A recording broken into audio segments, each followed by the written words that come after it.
Mendewakan Habib merupakan ciri mentalitas inferior dan feodalisme agama. Kedua hal ini dipupuk sejak zaman kolonial. Otokritik Muchtar Lubis tentang karakter masyarakat kita dalam manusia Indonesia masih relevan hingga sekarang. Meski kerap disangkal, ciri-ciri tersebut terus hidup dalam bawah sadar kita. Dua di antaranya adalah berjiwa feodal dan berwatak lemah. Kita bisa melihatnya dari pemujaan terhadap mereka yang dianggap sebagai keturunan Nabi Muhammad. Menerima doktrin begitu saja, sebagian masyarakat menganggap orang yang menyandang gelar Habib memiliki kedudukan sosial ataupun derajat yang lebih mulia. Ini menjelaskan mengapa orang tersebut memiliki banyak pengikut, meskipun tindak tanduknya tercela dan bahkan bertentangan dengan hukum positif. Gara-gara itu pula, tak jarang masyarakat menjadi korban kejahatan orang dengan embel-embel Habib. Orang awam mempercayai begitu saja omongan mereka, seperti pada sejumlah kasus Habib palsu di Kalimantan Selatan dalam beberapa tahun terakhir. Perkara Ahmad dan Asegaf yang disebut polisi berinisial JMW juga mencerminkan dua ciri masyarakat seperti yang dimaksud oleh Muchtar Lubis. Ahmad membentuk grup pengajian di WhatsApp dan mentasbihkan dirinya sebagai guru bagi para pengikut. Dia juga membuat blog berisi informasi nasabnya sebagai keturunan Nabi Muhammad dan mengklaim bisa mencatatkan nasab serupa bagi orang yang berminat. Sejumlah orang yang terobsesi mendapatkan gelar Habib lewat jalur pintas ini kemudian rela merogoh kocek.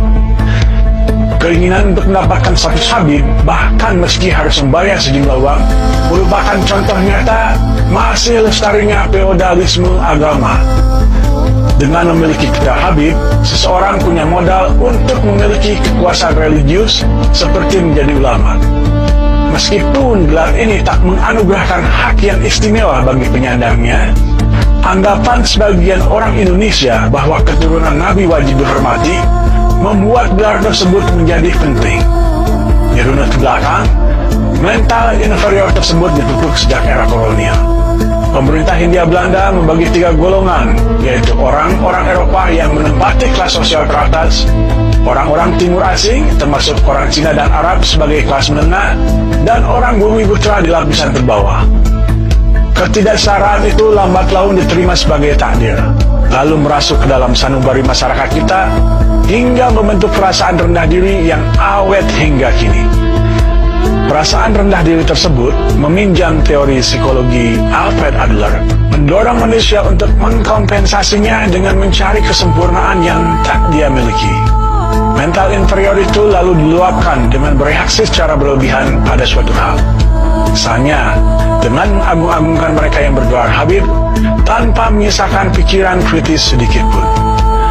Kelemahan masyarakat kita tersebut tak jarang dimanfaatkan penguasa, bahkan sejak era kolonial.